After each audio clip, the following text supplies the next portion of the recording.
শেখ মুজিবুর রহমান সাহেবের ভাষণ বাজতেছে, তো আমরা দেখছি কোন দিকে বাজছে না বাজছে, তাকাতে দেখি এই যে সোনালী ব্যাংকের গলিতে ডিশের তার না ইন্টারনেটের তারের ওখানে হুক দিয়ে বাঁধানো একটা বক্সে ভাষণ বাজতেছে। আমি ব্যক্তিগতভাবে সকাল 9:30টার দিকে বাজারে যাই, বাজার থেকে ঘুরে এসে 9:15-র দিকে দেখি এখানে হঠাৎ শেখ মুজিবুর রহমান সাহেবের ভাষণ বাজতেছে। তো আমরা দেখছি কোন দিকে বাজছে না বাজছে, তাকাতে দেখি এই যে সোনালী ব্যাংকের গলিতে ডিশের তার না ইন্টারনেটের তারের ওখানে হুক দিয়ে বাঁধানো একটা বক্সে ভাষণ বাজতেছে।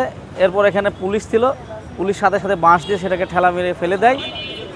তারপর দেখা যায় ওর নিচে বক্স এবং মেমোরি কার্ড সিস্টেম এবং ব্যাটারি সিস্টেম করা, এভাবে ভাষণ বাজতেছিল। আসলে এটা শান্ত মেহেরপুরকে অশান্ত করার একটা চক্রান্ত বলে আমাদের কাছে মনে হয়। যেহেতু মেহেরপুরটা একটু শান্ত আছে, সেই শান্তটা মেহেরপুরটাকে অশান্ত করে বিগত ফ্যাসিস্টদের ফায়দা হাসিলের একটা চক্রান্ত বলে আমরা মনে করি। ঘুমের জাদু সোয়ান গ্রুপের একটি পণ্য। অটো গাড়িতে একটা গানের জন্য সাউন্ড বক্স বাজায়, তা টোটালি হলো সাউন্ড বক্স। কেউ হয়তো বা ঝুলিয়ে রেখে গেছে আর কি। এটা আতঙ্কিত হওয়ার কিছু নাই, এটা অন্য কোনো কিছু নেই, শুধু গান বাজায় অটো গাড়িতে ওই সাউন্ড বক্স। এখন পর্যন্ত 2টা পেয়েছি আর কি।